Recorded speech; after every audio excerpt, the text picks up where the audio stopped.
संध्या का समय नरेंद्र अंबु गुहा के अखाड़े में आ गया तो उसकी दृष्टि अखाड़े के निकट खड़े राखाल पर पड़ी।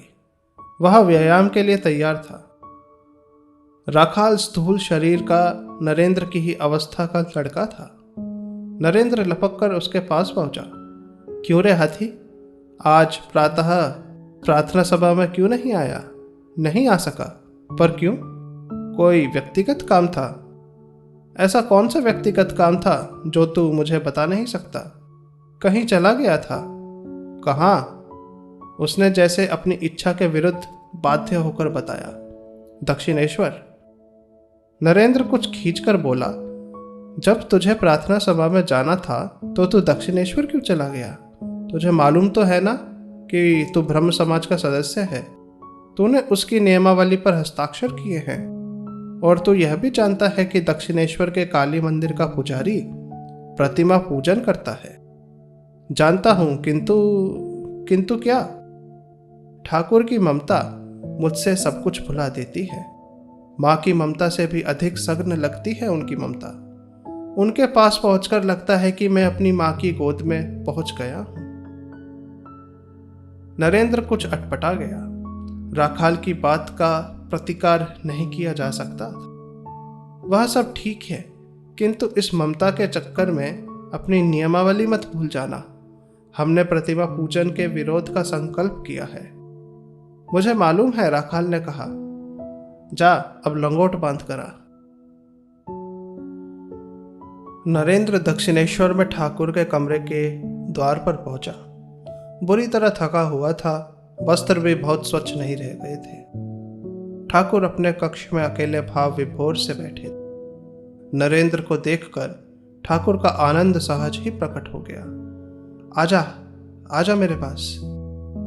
सम्मोहित सा नरेंद्र बढ़ता बढ़ता उनकी चौकी के पास पहुंच गया। ठाकुर ने अपने निकट चौकी पर थपकी दी।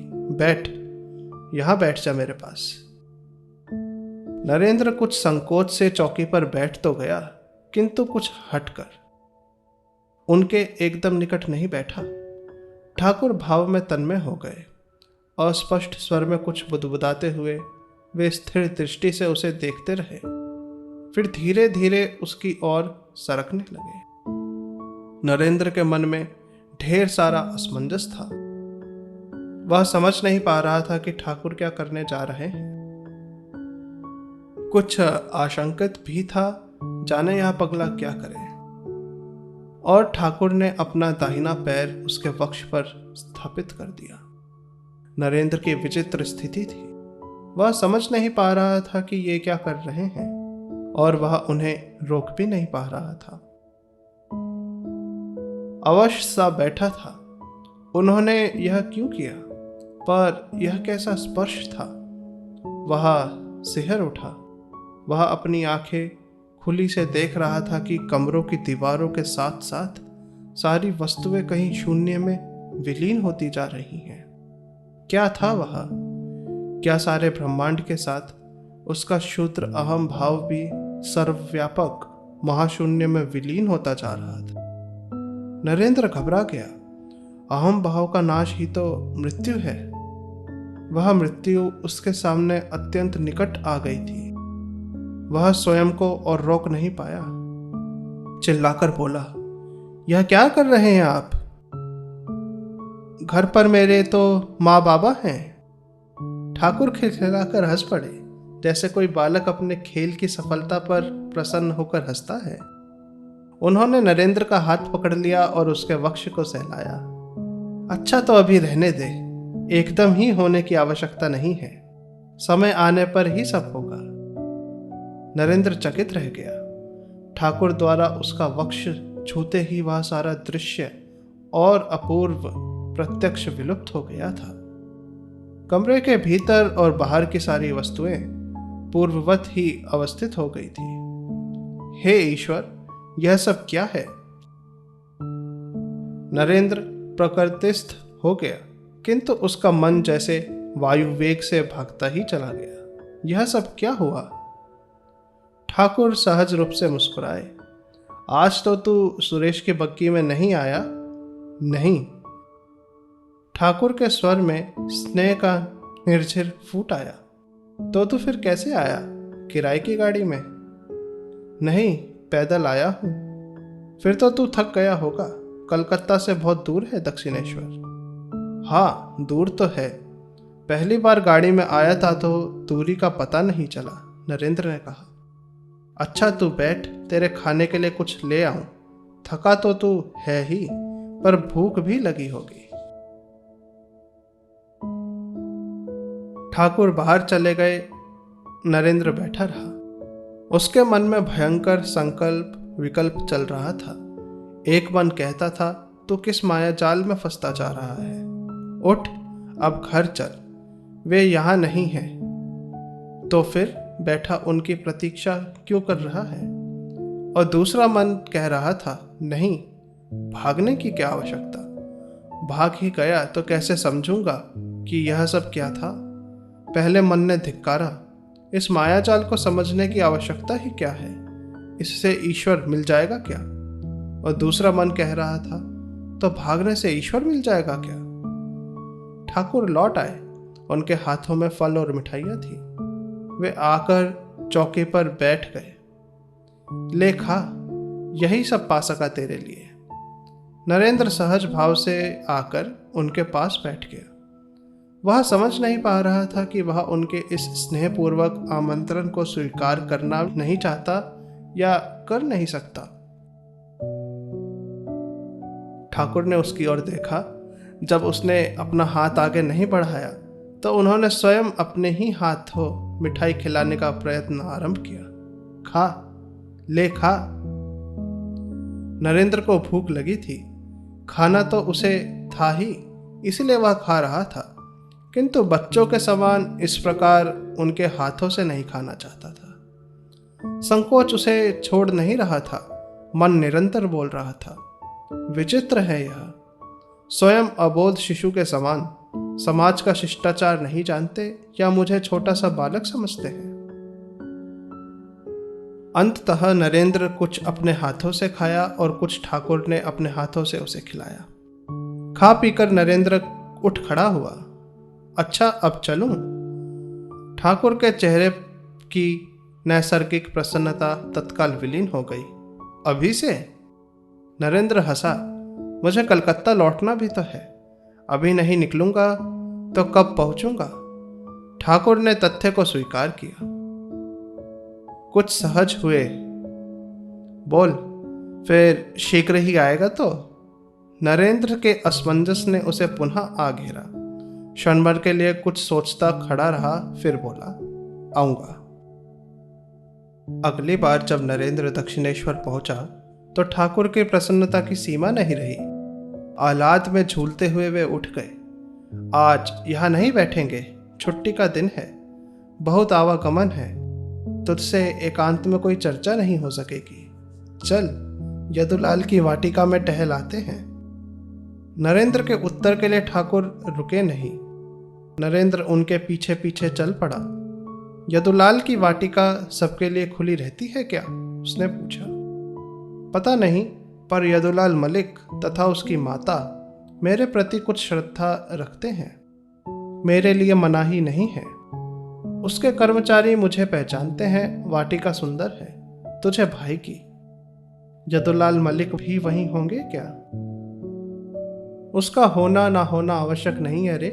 उसके कर्मचारियों को आदेश है कि मैं आऊं तो गंगा किनारे वाली बैठक मेरे लिए खोल दी जाए। ठाकुर को देखकर वाटिका का चौकीदार सम्मानपूर्वक खड़ा ही नहीं हुआ। उसने झुककर श्रद्धापूर्वक ठाकुर को प्रणाम किया। तू ईश्वर को भी स्मरण करता है या केवल यदुलाल की संपत्ति का ही ध्यान करता है? स्वामी की संपत्ति का ध्यान तो करना ही चाहिए। मेरा तो यही धर्म है, उसी का पालन करता हूं। तू तो धर्म का बड़ा मर्मज्ञ हो गया है। ठाकुर हंसे।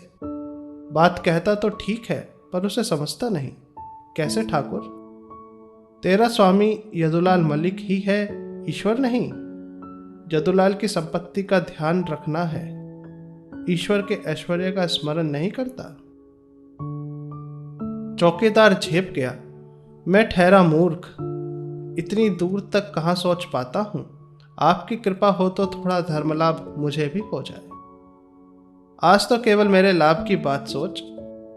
इसको वाटिका दिखाने लाया हूँ। गंगा किनारे वाली बैठक खोल दे, हम लोग थोड़ी देर वहां भी बैठेंगे। चौकीदार हाथ जोड़कर मुंह ही मुंह कुछ बुदबुदाता हुआ आगे आगे भाग गया। उसकी चिंता छोड़ ठाकुर नरेंद्र को साथ लिए गंगा किनारे टहलते रहे। वे उस समय अत्यंत चपल मनस्थिति में थे। छोटी छोटी चीजों की ओर नरेंद्र का ध्यान खींच रहे थे। कभी गंगा की किसी लहर की ओर इंगित करते, कभी जल के ऊपर कूद आई किसी मछली को दिखाते।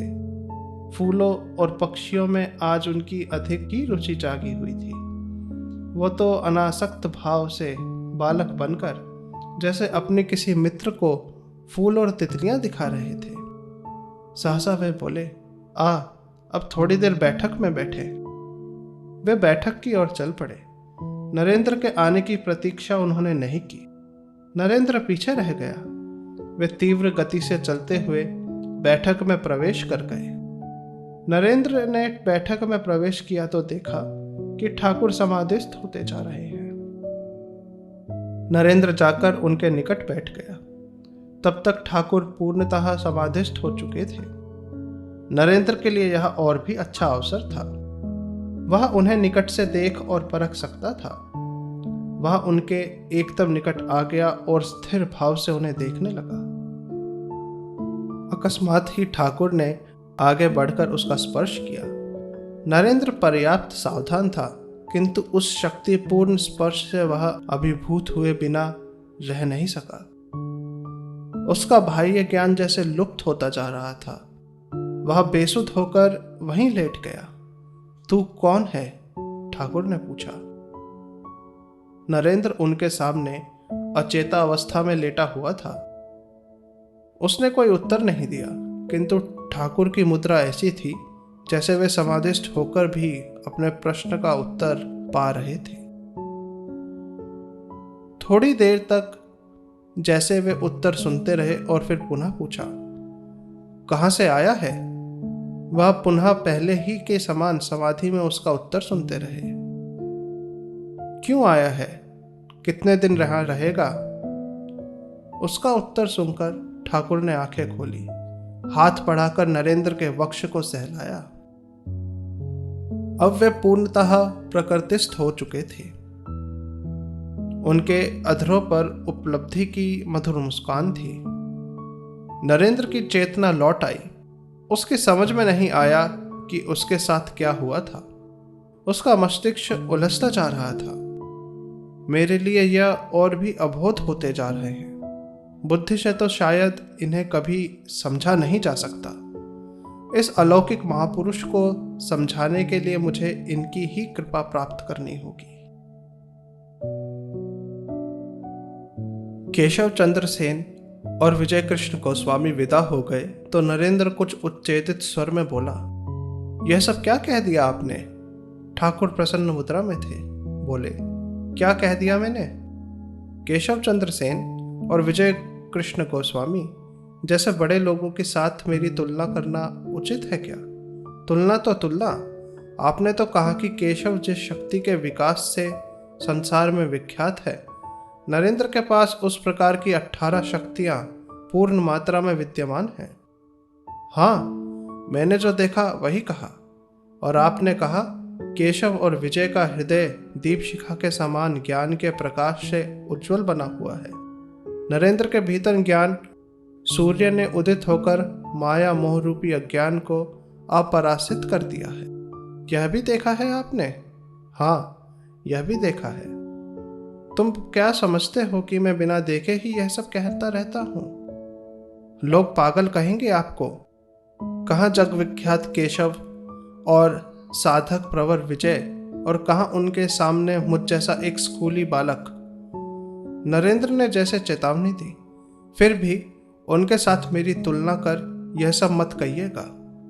तो क्या सोचता है, मैंने ऐसे ही कहा है?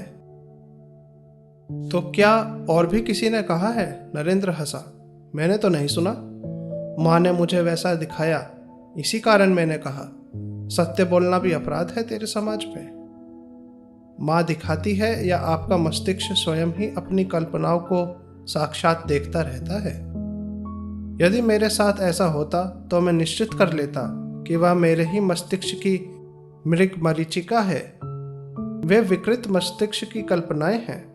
पाश्चात्य विज्ञान और दर्शन ने प्रमाणित कर दिया है कि चक्षु तथा कर्ण इत्यादि इंद्रियों अपने विकारों के कारण अनेक बार हमें भ्रमित करती है। यदि कोई बलवती इच्छा किन्हीं बातों की कल्पना करती रहती तो फिर कहना ही क्या। इंद्रियां तो हमें पग पग पर धोखा देती हैं। आप मुझे प्यार करते हैं और प्रत्येक क्षेत्र में मुझे बहुत महान देखने की इच्छा करते हैं। संभवतः इसीलिए आपको वैसे मिथ्या दर्शन होते रहते हैं। इन्हें अंग्रेजी में हेल्यूसिनेशन कहते हैं। और किसी को ऐसे दर्शन क्यों नहीं होते? और किसी के मस्तिष्क में माया नहीं है? बहुत महत्वाकांक्षी हृदय और बहुत कल्पनाशील मन के साथ ही ऐसा होता है।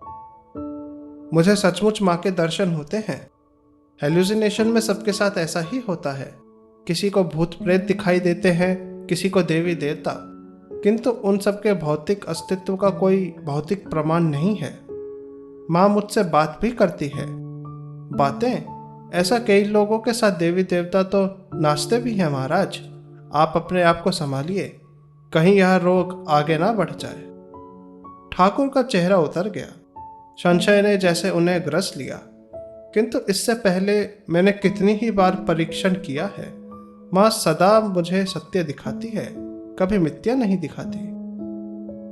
होगा तो फिर इतना सत्यनिष्ठ होकर भी तू यह क्यों कहता है कि ये दर्शन मेरे मस्तिष्क की विकृत कल्पनाएं हैं?